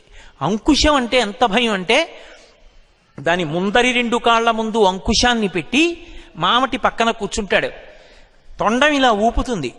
కాళ్ళు వెనక్కి ఆడిస్తుంది తప్ప ముందరి కాలు ఎత్తి మాత్రం అంకుశం మించి బయటికి వెయ్యదు. బయటికి వేస్తే అది పెట్టి తలలో పొడుస్తాడని భయం. తను కేవలం వేరొక ఏనుక్కి శరీరాన్ని రుద్దుకోవాలన్న కోరికకి, స్పర్శేంద్రియ లౌల్యానికి ఏనుగు నశించిపోయింది. ఏనుగుల జాతి అంతా నశించిపోతోంది. 5 ఇంద్రియాలు బలంగా ఉన్నటువంటి మనిషి ఏ శాస్త్రము ప్రమాణంగా లేకపోతే, ఉరే నువ్వు పాడైపోతావురా వాటిని ఇలా వాడుకోని చెప్పేవాడు లేకపోతే, ఈ 5 ఇంద్రియములను పట్టుకుని మనసు లాగేస్తే ఎంత పతనమైపోతాడో, ఎక్కడికి వెళ్ళిపోతాడో, చిట్ట చివరికి ఎలా పాడైపోతాడో, ఎన్ని కోట్ల జన్మలు మళ్ళీ తిరియక్కుగా మారిపోతాడోనని పరమ కరుణామూర్తి అయినటువంటి పరమేశ్వరుడు వేదాన్ని ప్రమాణంగా ఇచ్చాడు. ఇచ్చి ఆచారకాండాన్ని నిర్ణయం చేశాడు. ఒరే నాయనా, మీరు మీకిచ్చిన ఇంద్రియాల్ని ఇలా వాడుకోండి, ఇంద్రియముల యొక్క ఉద్ధతిని ఇలా తగ్గించుకోండి. అందుకే ధర్మము అన్న మాటకు అర్థం ఏమిటంటే, కామము అర్థము ఈ రెండిటినీ కూడా, ఈ రెండు పొటమరించకుండా ఉండవు. ఈ రెండు ప్రతి మనుష్యుని యందు పొటమరించి తీరుతాయి. అవి లేకుండా ఎవరు ఉండడు. కానీ భగవంతుడు చెప్పిన మార్గంలోకి మళ్ళిస్తారు. ఆ మార్గంలోకి మళ్ళితే అది బంధనహేతువు కాదు. ధర్మం ఒక చట్రము. ఆ చట్రములోంచి మీరు వెళ్ళినంత కాలం సురక్షితం. పట్టాల మీద రైలు వెళ్ళినంత కాలం రైలు సురక్షితం. ఆకాశంలో వెళ్ళి క్షేమంగా భూమి మీదకి దిగితే విమానం సురక్షితం. నీటిలోనే ప్రయాణం చేస్తే ఓడ సురక్షితం. ధర్మచట్రంలోకి ఇమిడితే మనం సురక్షితం. ధర్మం ఎవరు చెప్పాలి అంటే వేదం చెప్తుంది. ఇలా బ్రతుకు, స్నానం ఇలా చెయ్యి, నిద్ర ఇలా లే, అన్నం ఇలా తిను, బట్ట ఇలా కట్టుకో, నిద్ర ఇలా నిద్రపో, తాంబూలం ఇలా వేసుకో, ఆశ్రమం ఇలా ఉండు, వర్ణము ఇలా ఉండాలి. అందుకే ధర్మము దేని మీద ఆధారపడుతుంది అంటే వర్ణాశ్రమముల మీద ఆధారపడుతుంది. ధర్మము ఇక దేని మీద ఆధారపడదు. వేదమతమునందు నిర్ద్వందంగా నిర్భయంగా చెప్పవలసిన మాట ఇదే. ఇంకొక మాట చెప్పడం సాధ్యం కాదు. ధర్మము దేని మీద ఆధారపడుతుంది అంటే వర్ణము ఆశ్రమము ఈ రెండిటి మీద ఉంటుంది ధర్మం. అందుకే ఇంత పెద్ద సముద్రమంత వాంగ్మయం ఎందుకు రావలసి వచ్చిందంటే, అసలు ధర్మం అనేటటువంటిది అందరికీ ఒకటి ఎప్పుడూ కానే కాదు. నేను ఒక మాట చెప్పి ఇది ధర్మం అండి అన్నాను అనుకోండి, కానే కాదు. నేను ఇక్కడ కూర్చుంటే నాకో ధర్మం ఉంటుంది. ఈ వేదిక మీదకి ఎక్కాలంటే నాకో ధర్మం ఉంటుంది. ఈ వేదిక మించి దిగేటప్పుడు నాకో ధర్మం ఉంటుంది. అక్కడ కూర్చుంటే మీకో ధర్మం ఉంటుంది. మాట్లాడితే నాకో ధర్మం ఉంటుంది. నేనే వచ్చి శ్రోతగా ఉంటే నాకో ధర్మం ఉంటుంది. నేను ఇంటికి వెళ్ళిపోతే ఒక ధర్మం ఉంటుంది. నా భార్య ముందుంటే ఒక ధర్మం ఉంటుంది. వర్ణము ఆశ్రమము అన్ని ధర్మాలు ఒకలా ఉండవు. ఏ వర్ణము వారి ధర్మమో ఆ వర్ణమే. బ్రాహ్మణుని ధర్మము బ్రాహ్మణునిది, వైశ్యుని ధర్మము వైశ్యునిది, క్షత్రియుని ధర్మము క్షత్రియునిది, 4వ వర్ణము వారి ధర్మము 4వ వర్ణము వారిది. ఇందులో మీరొకటి బాగా జ్ఞాపకం పెట్టుకోవాలి. వేదము ఎవరినీ తక్కువ చేసి చూడదు. ఏ ఒక్కరూ కూడా తరించడానికి తలుపులు ముయ్యడం వేదం యొక్క ఉద్దేశ్యము కానే కాదు. ఎవరు ఏది చేసినా చెయ్యమన్నది చేసిన వాళ్ళందరూ తరిస్తారని వేదం ఎలుగెత్తి చాటుతుంది. మీరు కావాలంటే పంచమ వేదమైన మహాభారతం చూడండి. మహాభారతంలో వ్యాసుడు 1కి 10 మార్లు చెప్తాడు. లోక ప్రసక్తులు వచ్చినప్పుడు వర్ణధర్మాల్ని ఎవరు పాటించారో వాళ్ళందరూ ఆయా ఉన్నత లోకాలకి చేరుకుంటారు. అన్ని వేళలా ఒకరి ధర్మాన్ని ఒకరు పట్టుకునే ప్రయత్నం ఎప్పుడూ చెయ్యకూడదు. చాలా మంది ఏమనుకుంటారంటే వేదం బ్రాహ్మణులకు మాత్రమే, బ్రాహ్మణులు పక్షపాతం, బ్రాహ్మణులు ఒక్కళ్లే తరించడానికి అలా ఉంటుంది, మిగిలిన వాళ్ళకి అవకాశం ఇవ్వలేదనుకుంటారు. నేను నిజంగా మీతో వేదంలో బ్రాహ్మణుని యొక్క జీవితం గురించి చెప్పాననుకోండి, మేము ఇలా పుట్టడం ఎంత అదృష్టమో అంటారు మీరు. వేదం చదువుకున్న బ్రాహ్మణుడు కనపడితే నమస్కారం చేసి పరమభక్తితో ఆయన చెప్పినట్లు చేస్తే చాలు, తరించిపోతారు ఒకరు. జీవితాంతం త్యాగమూర్తి అయి వేదం చదువుకున్నందుకు త్రికాలములయందు సంధ్యావందనం చేస్తూ వేదమంత్రాల్ని ఆమ్నాయం చేస్తూ ఎప్పుడు ఆ వేదం ఎలా చెప్పిందో అలాగే బ్రతుకుతూ త్యాగేనైకే అమృతత్వమానసూహయి బ్రాహ్మణుడు బ్రతకడం అంటే అంత తేలికైనటువంటి మాట కాదు. అంత కష్టపడి బ్రతుకుతాడు బ్రాహ్మణుడు. అందుకే ఎవరికి ఏది ధర్మమో అది వాళ్ళకి ధర్మం అని చెప్పింది. అంత వాంగ్మయం ఎందుకు వచ్చిందంటే వర్ణాన్ని బట్టి ధర్మం చెప్పింది. ఆశ్రమాన్ని బట్టి ధర్మం చెప్పింది. ఒకటి ధర్మం ఒకటికి ఉండదు. ధర్మం అనేటటువంటిది ఇది మీరు ధర్మం పట్టుకోండి మీ అందరూ సంతోషంగా ఉంటారన్న మాట అన్వయం అవదు. ఎందుచేత ఒక్క మాట అందరికీ అన్వయం ఎప్పుడూ కాదు. సామాన్య ధర్మములని కొన్ని ఉంటాయి, అవే అన్వయం అవుతాయి. అహింస అది కూడా మళ్ళీ కొందరి దగ్గరికి వెళ్ళేటప్పటికి మారిపోతుంది. మహాభారతంలో మాంసాన్ని అమ్మినటువంటి వ్యక్తి ఒక ఆయన ఉన్నాడు. ఆయనకి వృత్తిరీత్యా అది ధర్మం అయిపోయింది, అప్పుడు ఆయన్ని దోషం రాలేదు. అది అందుచేతనే ధర్మం అన్నది ఆశ్రమాన్ని బట్టి ఉంటుంది. బ్రహ్మచారి ఉన్నాడనుకోండి, బ్రహ్మచారికి ధర్మం వేరు. బ్రహ్మచారిగా ఉన్నంత కాలం ఆయన ధర్మం ఏమి అంటే గురువు గారిని సేవించడం, గురుపత్ని పెట్టిన అన్నం తినడం, అహంకారం అంతటినీ విడిచిపెట్టడం, వేదం చదువుకోవడం. బ్రహ్మచారికి ఉపవాసం లేదు. ఏకాదశి ఉపవాసంలో మినహాయింపబడిన వాళ్ళల్లో బ్రహ్మచారి ఒకడు. ఎందుకంటే బ్రహ్మచారి బలంగా ఉండాలి, బాగా చదువుకోవాలి. అందుకే మేము వేద పాఠశాల పెట్టాం కానండి, వేద విద్యార్థులకి అన్నం మాత్రం పెట్టమని ఎవరు అనరు. వేద పాఠశాల పెట్టారు అంటే అన్నం కూడా పెట్టవలసిందే. ఎందుకంటే బ్రహ్మచారి అన్నం తినకుండా వేదం ఎక్కడి నుంచి చదువుకుంటాడు? బ్రహ్మచారికి ఉపవాసం లేదు. ఎందుకు లేదు అంటే బలంగా ఉండాలి, బాగా చదువుకోవాలి, బాగా ఆమ్నాయం చెయ్యాలి స్వరం పెట్టి. అందుకే బ్రహ్మచారి యొక్క ధర్మం వేరు. కాటుక పెట్టుకోకూడదు, తాంబూలం వేసుకోకూడదు, ఆయన ఎక్కడా కూడా అద్దం చూసుకోకూడదు, భోగం పట్ల అనురక్తితో ఉండకూడదు, దానం పట్టకూడదు, రేపటికని దాచుకోకూడదు. ఆకలేస్తే సన్యాసి ఎలా పెడతాడో అలా భిక్ష కోసం పెడతాడు. గృహస్థుకి ప్రధాన ధర్మం ఏమిటి అంటే బ్రహ్మచారికి సన్యాసికి భిక్ష పెట్టడం. మరి బ్రహ్మచారి ధర్మం ఒకటి. బ్రహ్మచారికి చెప్పిన ధర్మం నేను సభలో చెప్పి మీ అందరూ పాటించండి అంటే ఎలా కుదురుతుంది? కుదరదు. బ్రహ్మచారి ధర్మం బ్రహ్మచారిది. నేను చెప్పే మాటల్లో ధర్మం బ్రహ్మచారులు పట్టుకోవలసింది బ్రహ్మచారులు పట్టుకోవాలి. గృహస్థు యొక్క ధర్మం గృహస్థుది. గృహస్థు దానం పట్టచ్చు, భోగం వేదం ఎలా చెప్పిందో అలా అనుభవించవచ్చు. ఎందుకని? మీరు ఋషుల యొక్క, వేదం యొక్క, ఈశ్వరుడు యొక్క హృదయాన్ని అర్థం చేసుకోవాలి. అసలు మనుష్యునికి కామము లేకుండా ఉండడం సాధ్యము కానే కాదు. కామము పొటమరించి తీరుతుంది. వస్తువుల పట్ల కామం విడిచిపెట్టండి. ఎవరో మహాపురుషులు పుట్టుక చేత నిస్సంగులైన శుకబ్రహ్మ, వామదేవుడు వంటి వారిని పక్కన పెట్టండి. 199 మంది అథవా 100 మంది స్త్రీ పురుష సంబంధమైన కామం కూడా పొందుతారు. గర్భాష్టమంలో ఉపనయనం చేయమని ఎందుకు చెప్పారు? గర్భాష్టమం అంటే బ్రాహ్మణుడికి అమ్మ కడుపులో ఉన్న 10 నెలలు కూడా లెక్కలో పెట్టుకుని 7 సంవత్సరముల 2 నెలలు వచ్చేటప్పటికి ఉపనయనం చేయమన్నారు. ఎందుకు అంటే లింగ వివక్ష తెలుస్తుంది కాబట్టి. ఆయన యొక్క తేజశక్తిని ఓజోశక్తిగా మార్చడానికి ప్రయత్నం చేసింది శాస్త్రం. కాబట్టి ఇప్పుడు బ్రహ్మచారికి ఉండేటటువంటి ధర్మం ఒకటి. గృహస్థు దగ్గరికి వచ్చేటప్పటికి ఆయన ఒక వయసు వచ్చిన తరువాత బ్రహ్మచారిలో కామము పొటమరిస్తే బలవంతంగా కామాన్ని తొక్కిపెట్టే ప్రయత్నం చేశారనుకోండి, అది పాము తల మీద కాలు పెడితే కొంతకాలం అయిన తర్వాత బాగుంటుంది. పాము నా కాలు కింద ఉంది కదా, నన్నేం చేస్తుంది అనుకుంటాడు. కానీ పడగ మీద కాలు పెట్టి నించున్నవాడు అలాగే నించోలేడు. అది తోక కదుపుతుంది, కాలుని చుట్టుకుంటుంది, బుస కొడుతూ ఉంటుంది. భయపడిపోయి కాలు తీసేస్తాడు. కాలు తీయగానే పాము చేసే మొదటి పని ఏమిటంటే ఏ కాలుతో తొక్కాడో ఆ కాలునే కాటేస్తుంది. ఇంద్రియాల్ని బలవంతంగా తొక్కి పెడితే ఇంద్రియములు కాట్లు వేస్తాయి, మళ్ళీ పతనం అయిపోతాడు. పతనం అయిపోకుండా ఉండడానికి ఆశ్రమము మార్పన్న కట్టు వేస్తారు. కట్టు విప్పరు. కట్టు మీద కట్టు వేస్తే కట్టు జారిపోతుంది. బ్రహ్మచర్యాశ్రమము మీదే గృహస్థాశ్రమం అన్న కట్టు వేస్తారు. వేస్తే ఇప్పుడు ఆమె ధర్మపత్ని, అంతేకాని ఆమె కామపత్ని కాదు. ఆమెను స్వీకరించి తన యొక్క కామం ఆమె యందు ఉంచుకుంటాడు. ఆమెతో కలిసి యజ్ఞం చేస్తాడు, ఆమెతో కలిసి యాగం చేస్తాడు, ఆమెతో కలిసి భోగం అనుభవిస్తాడు. దాని వలన అర్థం కలిగింది. పుత్రుడు పుత్రిక, ఆడపిల్ల పుట్టింది కాబట్టి కన్యాదానం చేసి దశ పూర్వేషాం దశాపరేషాం.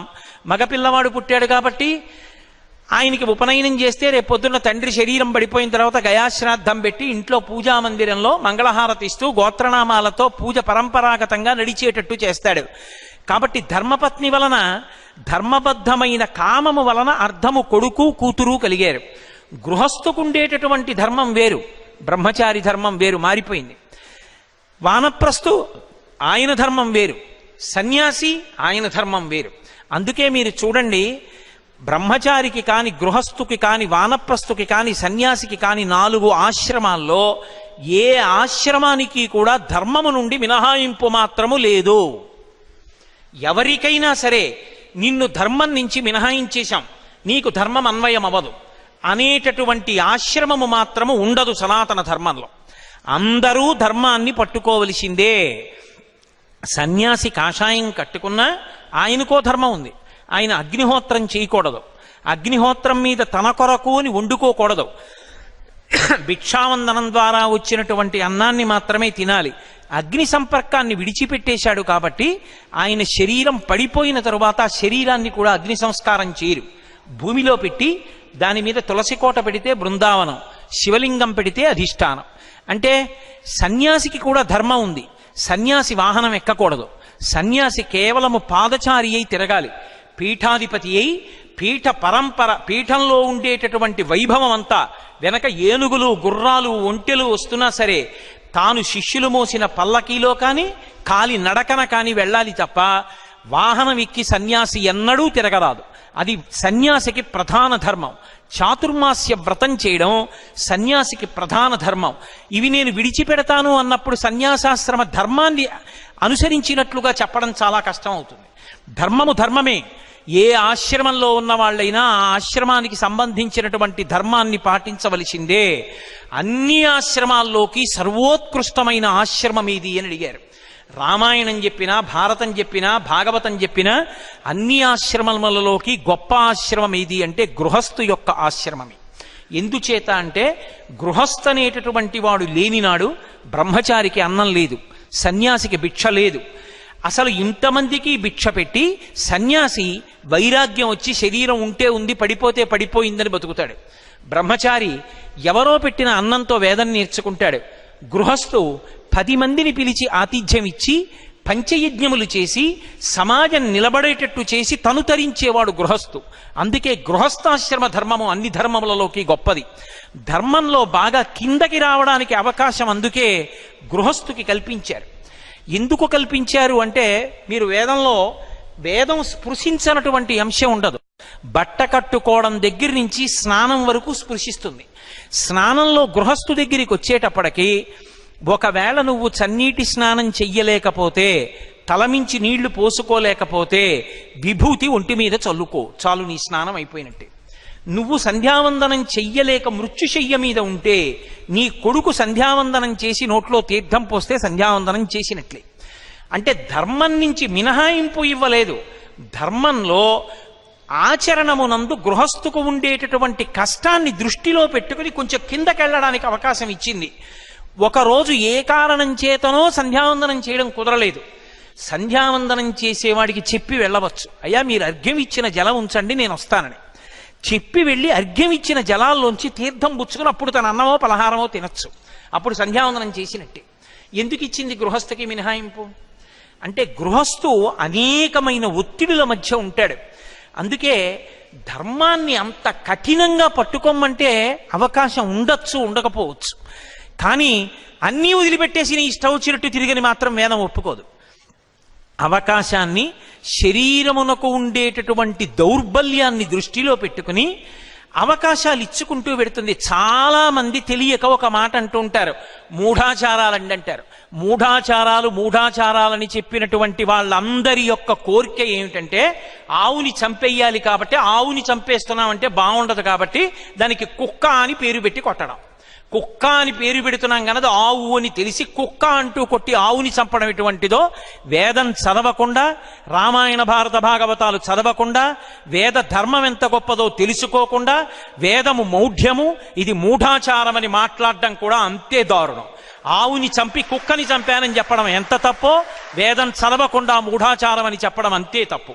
వేదం ఎక్కడా కూడా మీరు ఇలాగే చేసి తీరండి, ఇలా చేయకపోతే పాడైపోతారు అందం, ఏ భూమికలో ఉన్నవాడైనా చెయ్యడానికి అవకాశం ఇస్తుంది. ఆచారకాండ మనసుని శుద్ధి చేయడానికి పనికొస్తుంది. అందుకే మీరు ఏది పట్టుకోవడానికి ఏ స్థితిలో ఉన్నారో చూస్తుంది. ఏకాదశి ఉపవాసం చెయ్యండి. ఏకాదశి ఉపవాసం బ్రహ్మచారికొద్దు, కాయి కష్టం చేసేవాడికొద్దు, గర్భిణికొద్దు, అప్పుడే ప్రసవమైనటువంటి తల్లికొద్దు, 80 సంవత్సరములు వయసు దాటినటువంటి వృద్ధునకొద్దు మినహాయింపులు ఇచ్చింది. ఎందుకని? ఆ వ్యక్తి ఉపవాసం చేస్తే శరీరం పడిపోతుంది. అందుకే వారికి ఉపవాసం నుంచి మినహాయింపించింది. వేదం ఎక్కడ ఇలా చెయ్యి చూపించి మనుష్యులు పాడైపోయేటట్టు ఆచారం పాటించమని చెప్పింది? ఎక్కడా వేదం అలా చెప్పలేదు. అలా నువ్వు అనుకుంటున్నావు ఏమీ చదువుకోకుండా. వేదం చదివితే వేదం మనిషి తరించడానికి ఎన్ని మార్గాలు చెప్పిందో అర్థం అవుతుంది. అందరికీ సాధారణంగా అందరిలో ఉండే అభిప్రాయం ఏమిటంటే అసలు ఇంత ఆచారకాండ ఎందుకు అంటారు. నేను ఒక్క మాట చెప్తాను, జ్ఞాపకం పెట్టుకోండి. ఆయన ఎక్కడో అమెరికాలో చదువుకుని వచ్చాడు. ఒక గోరు చుట్టు వేసినప్పుడు వచ్చినటువంటి పుండు కొయ్యడం ఆయనకి అలవోక కోసేయగలడు. కానీ ఆయన అలా కొయ్యడు. ఒక గోరు చుట్టు కొయ్యాలి అంటే ఒక ఆపరేషన్ చేసే డాక్టర్ ఏ సూట్ వేసుకోవాలో ఆ సూట్ వేసుకుని ఆ శస్త్రచికిత్స చెయ్యవలసిన గదిలోకి వెళ్ళి కోస్తున్నాడు. 4 వీధుల కూడలలో నిలబడి వాహనాల్ని నియంత్రించేటటువంటి రక్షక భటుడు తాను ఎలా పడితే అలా నించుని చేతిలో ఆ సంజ్ఞ పట్టుకోవచ్చు. కానీ ఆయన ఒక ప్రత్యేకమైనటువంటి వస్త్రములను ధరిస్తున్నాడు. కొంత చోట్ల కొంతమంది కార్మికులు ఒక రకమైన దుస్తులు ధరిస్తారు. ఇవాళ అనేకమైనటువంటి చోట్ల ఆ ఉద్యోగానికి చెందిన వాళ్ళమో అని గుర్తుపట్టడానికి వీలైనటువంటి పత్రాన్ని మెడలో వేసుకుంటారు, ఒక బ్యాడ్జ్ వేసుకుంటారు, ఒక టోకెన్ని. ఒక ట్రైన్ వెళ్ళడానికి ఒక సిగ్నల్ ఇస్తారు, ప్రమాదం కాదు, వెళ్ళవచ్చు వెళ్ళకూడదు అని చెప్పడానికి. ఇవన్నీ దేనికి వచ్చాయి? ఆచారము అంటే ఇలా పాటిస్తే నువ్వు క్షేమంగా ఉంటావు, నువ్వు భద్రంగా ఉంటావు. ఏమీ పాటించకుండా మనసుని మీరు స్వచ్ఛంగా ఉండమన్నారనుకోండి, ఒక్కనాటికి సాధ్యం కాదు. మనసు అలా మాట వినదు. మనసు కొన్ని కోట్ల జన్మల నుంచి స్వేచ్ఛగా తిరగడానికి అలవాటు పడిపోయింది. మీరు పూజకి కూర్చోగలరేమో, మనసుని పూజలో కూర్చోబెట్టండి. ఇలా కూర్చోగానే పూజలో మనసు కూడా కూర్చుందనుకోండి, వాడు యోగి. ఇక వాడికి సాధన అక్కర్లేదు. మనం పూజకు కూర్చుంటాం, పరికరాలన్నీ పెట్టుకుంటాం, కానీ పువ్వు తీసి ఈశ్వరుడి మీద వేస్తుంటే మొదటి నామానికి ఉంటుంది, రెండో నామానికి వెళ్ళిపోతుంది, ఎక్కడికో ఏదో ఆలోచిస్తూ ఉంటుంది. ఆ మనసుని నియంత్రించాలంటే, మనసుని వెనక్కి తీసుకురావాలంటే, మనసు ఏ కారణముల చేత బాగా ఉద్వేగాన్ని పొందుతుందో వాటిని నియంత్రిస్తారు. ఒక క్షేమంగా వెళ్ళాలి అనుకుంటే ఒక కారుకి 2 ఉండాలి. యాక్సిలరేటర్ ఈ కారుకి బాగుంటుందండి, తొక్కితే 120 కిలోమీటర్లు ఎడుతుంది, గంటలో మిమ్మల్ని రాజమండ్రి తీసుకెడతాను కోటేశ్వరారు అంటే నేను ఎక్కి కూర్చున్నాను అనుకోండి, తొక్కాడు 120 కిలోమీటర్లు ఎడుతోంది, కుక్కడ్డొచ్చింది, దీనికి బ్రేక్ లేదండి అన్నాడు అనుకోండి, ఏమైనా పనికి వస్తుందా నా ప్రయాణం? కారుకి యాక్సిలరేటర్ ఒకటే కాదు ప్రధానం, బ్రేక్ కూడా ప్రధానం. ఎంత వేగంగా వెడతావో అంత అదుపులో కూడా ఉంచగలిగినది ఒకటి ఉండాలి. ఎంత వేగంగా మనసు వెళ్ళగలగదో దాన్ని భగవంతుడి వైపుకి ఆ వేగాన్ని తిప్పడానికో పరికరం కావాలి. అది ఆచారకాండ. నేను తెల్లవారుజామున లేచి స్నానం చేశాను, ఈశ్వరుడి కొరకు పూజకి వెళ్ళాలి. నేను ఒక ప్రత్యేకమైన బట్ట కట్టుకున్నాను, ఈశ్వరుడి యందు నా మనసు నిలబడాలి. నేను ఒక పూజా మందిరాన్ని నిర్ణయం చేసుకుని వెళ్ళి ఒక దర్భాసనం మీద కూర్చున్నాను, నా మనసు నిలబడాలి. వేద మంత్రాన్ని విన్నాను, నా నాడులు ఆ సాత్వికమైన గుణం చేత నొక్కబడాలి. ప్రాణాయామం చేశాను, ఊపిరిని నియంత్రించడం వల్ల మనసు నిలబడాలి. మనసు నిలబడింది కాబట్టి భగవదారాధన యందు నేను రమించాలి. అప్పుడు క్రమంగా మనసు యొక్క వేగం అంతా ఈశ్వరుడి వైపుకు తిరుగుతుంది. అస్తమానం ఆయన్నే పట్టుకోవడం అలవాటు చేసుకుంటుంది. మనసుంటే చాలదా అండి అంటాడు ఒకడు. మనసుంటే చాలదా? నిజమే.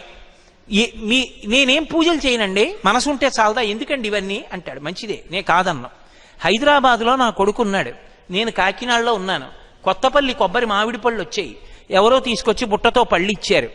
ఆ పళ్ళు ఇలా గడ్డి విప్పి చూడగానే వచ్చిన వాసన చూసి నా కొడుకు జ్ఞాపకానికి వచ్చాడు. కొత్తపల్లి కొబ్బరి పండు అంటే ఎంత ఇష్టం, హైదరాబాద్లో ఉన్నాడు పాపం అని నాకు తెలిసిన వాళ్ళని పిలిచి ఓ బుట్టలో పెట్టి కాస్త ఇది బస్సుకి ఇచ్చి, మా వాడి ఇంటి దగ్గర ఆగే బస్ స్టాప్లో డ్రైవర్ని అడిగి తీసుకోమని చెప్పండి, ఫోన్ చేస్తాను, కాస్త బస్సులో పంపిద్దురు అని పంపించాను.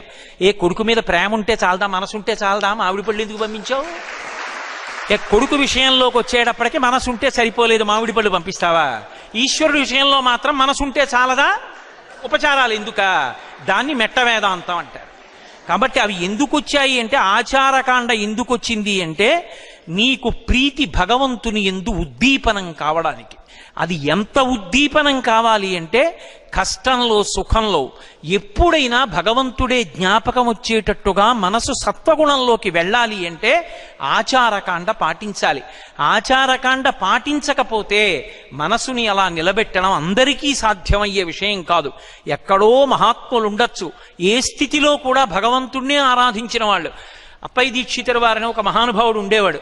ఆయన శిష్యుల్ని పిలిచి చెప్పాడు, ఏమయ్యా, నేను పిచ్చెక్కే మందు తాగుతాను, ఆ మందు తాగితే గంట సేపు పిచ్చెక్కుతుంది, నేను లోపలికెడతాను, మీరు బయట తలుపులు తాళం వేసేయండి.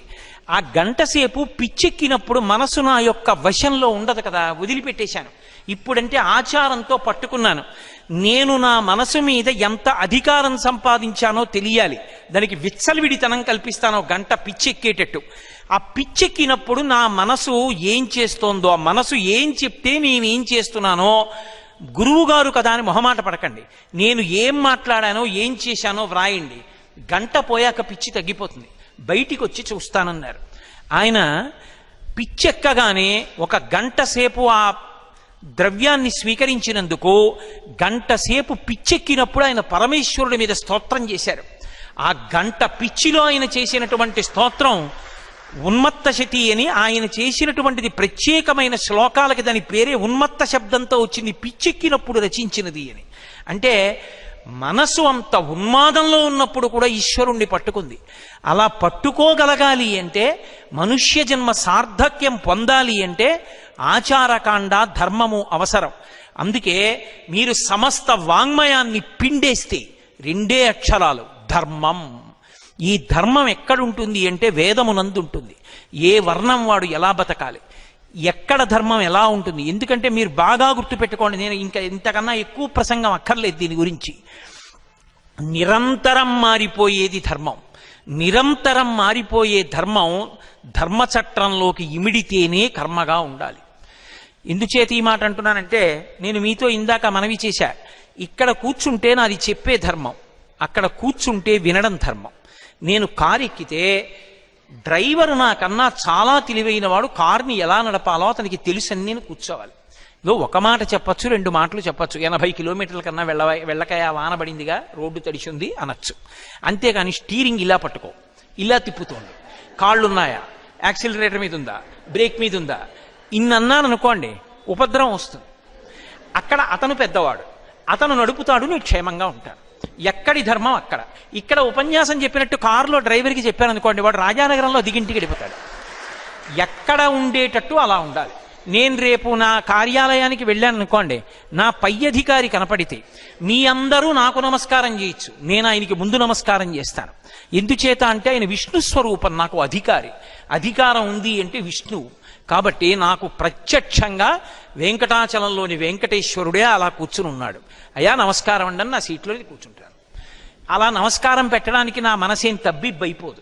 ఏడు ఇంతమందితో నమస్కారం పెట్టించుకున్న వాడిని నేను ఈయనకి నమస్కారం పెట్టడం ఏమిటని నాకేం నలుగుడు ఉండదు. ఎందుకుండదు అంటే ధర్మానుష్ఠానం చేత శాంతిగా ఉంటాను. అక్కడ నేను ఒక స్థాయి, నా పైవాడు కనబడితే నమస్కారం, నా కిందివాడు కనబడితే అతను సక్రమంగా పనిచేయడం ఎలా చెయ్యాలో నేను చెప్తాను. క్షణ క్షణం మారిపోతుంది ధర్మం. నా భార్య ముందు నించుంటే నాదొక ధర్మం, నా కొడుకు ముందు నించుంటే ఒక మాట మాట్లాడినా నా కొడుకు అది ఆదర్శవంతంగా ఉండాలి. నాన్నగారే ఇలా మాట్లాడతారు, మనం ఎందుకు మాట్లాడకూడదనేలా నేను మాట్లాడకూడదు. నా కూతురు దగ్గర నించుంటే అది రేపు అత్తవారింటికి వెళ్ళిన తరువాత ఎలా ధర్మం పాటించాలో నేను అలా మాట్లాడాలి. నేను వీధిలోకి వస్తే పౌరుణ్ణి కాబట్టి పన్నులు కట్టడంలో, 10 మందితో కలిసిపోయి సహజీవనం చేయడంలో ఒక పౌరుడిగా ధర్మం పాటించాలి. ధర్మం అనేటటువంటిది ప్రతి క్షణం మారిపోతుంది. ప్రతి క్షణం మారిపోయేటటువంటి ధర్మం ఎలా పట్టుకోవాలి, ఎలా ఉండాలని చెప్పగలిగినది వేదం ఒక్కటే. ఒక తండ్రిగా నువ్వు ఎలా ఉండాలో వేదం చెప్తుంది, ఒక తల్లిగా ఎలా ఉండాలో వేదం చెప్తుంది, ఓ కొడుగ్గా ఎలా ఉండాలో వేదం చెప్తుంది, ఓ శిష్యుడిగా ఎలా ఉండాలో వేదం చెప్తుంది, స్నానం ఎలా చెయ్యాలో వేదం చెప్తుంది. అందుకే వేదము సంహితా పాఠము, ఆరణ్యకము, బ్రాహ్మణము అని 3గా వస్తూ ఉంటుంది. సంహితా పాఠము అంటే వేదం అందరూ నేర్చుకుంటారు. సంహిత మంత్రభాగాన్ని ప్రధానంగా సంకలనం చేస్తారు. అది బ్రాహ్మణము అనేటప్పటికీ యజమాని యొక్క క్షేమం కోసం ఒక ప్రత్యేకమైనటువంటి హోమ రూపంలో దాన్ని అనుష్ఠాన పర్యంతంలోకి తీసుకొచ్చినప్పుడు దానికి మార్గదర్శనం చేసేటటువంటి సూచి ఏది ఉంటుందో దాన్ని బ్రాహ్మణం అంటారు. ఆరణ్యకము అని ఒక భాగం. ఆరణ్యకము అన్న భాగాన్ని మీరు చాలా జాగ్రత్తగా అర్థం చేసుకోవాలి వేదంలో. అసలు ఈ వేదంలో చెప్పిన ధర్మం పాటించడం కానీ, వేదాన్ని పట్టుకోవడం కానీ, ఈ ధర్మానుష్ఠానం కానీ దేని కొరకు అంటే కేవలం పుణ్యం కోసం కాదు. కేవలం పుణ్యం సాధించుకున్నారనుకోండి, పర్వతాలంత పుణ్యం సాధించేశారు. దాన్ని చాలా వేగంగా ఖర్చు పెట్టించడం పరమేశ్వరుడికి తెలుసు. ఒక రాష్ట్రపతిని చేసి 5 ఏళ్ళు కూర్చోబెట్టాడు అనుకోండి, 1000 జన్మల పుణ్యం పోతుంది. ఎందుకంటే అంత పెద్ద భవంతిలో ఉన్నందుకు, అన్ని గుర్రాల రథం ఎక్కినందుకు, అంత రక్షణ కల్పించుకున్నందుకు, ప్రథమ పౌరుడు అనిపించుకున్నందుకు ఈ గౌరవాల్లో పోతుంది. అదే ఆరణ్యకము అన్న మాటకు అర్థం ఏమిటంటే ఆ మంత్రభాగాన్ని పరిశీలనం చేసి, అందుకే అరణ్యంలో కూర్చుంటాడు ఋషి, ఏకాంతమునందుండి బాగా మననం చేసి అందులో ఉన్నటువంటి విషయాన్ని గురించి బాగా ఆలోచించి దాన్ని జ్ఞానంగా పరిణితిలోకి తెచ్చుకుంటాడు. అలా తెచ్చుకునేటటువంటి ప్రక్రియ చేత చిత్తశుద్ధి కలుగుతుంది. ఈ చిత్తశుద్ధి జ్ఞానం పొందడానికి కారణమవుతుంది. ఆవు పాలు పట్టుకొచ్చారనుకోండి, అయ్యా కోటేశ్వరారు పాలు తాగండి అని తెచ్చారు చెంబుతో, ఇలా పొయ్యండి అన్నాను, ఇలా పాత్ర పట్టాను, ఆ పాత్ర లోపల బూది ఉంది, అయ్యయ్యో దాని నిండా బూడిది ఉందండి, అందులో ఎలా తాగుతారు, పక్కన పెట్టేయండి అని ఇంకో పాత్ర తెచ్చారు. అసలు పాత్రకి శుద్ధి లేకుండా అందులో పదార్థం ఎలా పోస్తారు? పాత్రకి శుద్ధి కావాలి. పాత్రకి శుద్ధి లేనిది కాదు, ఉన్నదే. దానికి తర్వాత మలినం అంటుకుంది. మీరు బాగా గమనించండి. మీ దగ్గర ఒక రాగి పాత్ర ఉంది, నేను దాన్ని మీరు బాగా శుభ్రం చేయండి అని కొంత చింతపండు, కొంత ఉప్పు, దానితో పాటుగా కొంచెం ఆవు పేడ ఇచ్చాను. ఇప్పుడు ఈ 3 కలిపి రాగి పాత్ర తోమారు మీరు. ఇప్పుడు ఈ రాగి పాత్ర తోమడానికి మీరు ఉపయోగించిన చింతపండు, ఉప్పు, ఆవు పేడ, పోని పేడ పక్కన పెట్టండి. ఈ చింతపండు, ఉప్పు చారు కాచుకోవడానికి పనికొస్తాయా? మళ్ళీ ఇక పనికిరావు. కానీ దేనికి పనికొచ్చాయి? పాత్ర మెరిసిపోతూ తయారైంది. పాత్ర మెరిసిపోతూ తయారయ్యేటట్టు చింతపండు, ఉప్పు చేశాయా? మెరిసిపోతూ ఉన్న పాత్రకి పట్టుకున్న మలినాన్ని పోగొట్టాయా? కొత్తగా మెరిసేట్టు చేయలేదు. ఆ మెరుపు దానికి ఎప్పుడూ ఉంది. ఇప్పుడు ఆ మెరుపుకి అడ్డంగా మలినం వచ్చింది. ఆ మలినం పోయేటట్టు చేసే చింతపండు, ఉప్పు. మలినం పోగొట్టడానికి ఉపయోగించిన చింతపండు, ఉప్పు ఇక ఉపయోగించుకోవడానికి పనికిరావు. అలాగే ఇక్కడ పట్టుకున్నటువంటి మాలిన్యాన్ని తొలగించడానికి పుణ్యకర్మ చేశారనుకోండి. ఎందుకు చేస్తున్నావు ఈ పుణ్యకర్మ? చిత్తశుద్ధి కొరకు. చిత్తశుద్ధి కొరకు కర్మ చేశారనుకోండి. అందుకే ఇష్టాపూర్తములను ఎందుకు చేస్తారంటే చిత్తశుద్ధి కొరకు చెయ్యాలి. ఇప్పుడు ఏమైంది? చిత్తశుద్ధి ఏర్పడింది. చిత్తము శుద్ధి పొందితే ఏదో ఒకనాడు ఈశ్వరుడి కారుణ్యము కలుగుతుంది. అది ఎప్పుడు కలుగుతుంది అంటే చెప్పడం కష్టం. ఎప్పుడో కలుగుతుంది. కలిగిన ఉత్తర క్షణంలో జ్ఞానము కలుగుతుంది. జ్ఞానము కలిగితే అంతటా ఉన్నది బ్రహ్మమే అన్నది ఎరుకలోకి వస్తుంది, అనుభవంలోకి వస్తుంది. అది ఎప్పుడు కలుగుతుందన్నది చెప్పలేం. అది భక్తితో కర్మాచరణం చేసుకుంటూ వెళ్ళిపోవడమే. అన్నం ఉండేవాడు ఏం చేస్తాడు? ఓ కుక్కర్ తీసుకొస్తాడు, కుక్కర్ శుభ్రంగా కడుగుతాడు, అందులో నీళ్లు పోస్తాడు, ఓ డబ్బా బియ్యం పోస్తే 2 డబ్బాలు నీళ్లు పోస్తాడు, ఆ కుక్కర్ మీద మూత పెడతాడు, దాని మీద ఓ గ్యాస్కెట్ పెడతాడు, పెట్టి మూత పెడతాడు, మూత పెట్టి దాని మీద కూత వేసే పరికరాన్ని పెడతాడు, 4 వైపులా కొట్టి చూస్తాడు, అగ్నిహోత్రం మీద పెడతాడు, అగ్ని వెలిగిస్తాడు. లోపల ఉన్న ప్రతి బియ్యపు గింజ అన్నం మెతుకు ఎప్పుడవుతోందో తెలుసుకుంటాడా? అక్కర్లేదు. ప్రతి బియ్యపు గింజ అన్నపు మెతుకు అయిపోగానే కుక్కరే కూసేస్తుంది, అగ్ని ఆపేస్తాడు. కుక్కర్ని పెట్టేటప్పుడు అశ్రద్ధగా పెట్టారనుకోండి, మూత పేలిపోతుంది. కర్మ చేసేటప్పుడు భక్తితో అన్న మాటకు అర్థం ఏమి అంటే పరమేశ్వరుడు ఎలా బ్రతకమన్నాడో అలా, అది ధర్మం. అలా బ్రతికిన వాడికి చిత్తశుద్ధి కలిగి చిత్తశుద్ధి వలన జ్ఞానము కలుగుతుంది. ఆ చిత్తశుద్ధికి ఉపకరణముగా వేదమంత్రం మారడాన్ని ఆరణ్యకం అంటారు. ఆరణ్యకం తర్వాత ఉపనిషత్తు వస్తుంది. అందుకే ఉపనిషత్తు జ్ఞానభాగం, గురు శిష్య సంవాదంగా ఉంటుంది. అటువంటి వేదము సమస్తమునకు ఆలవాలం.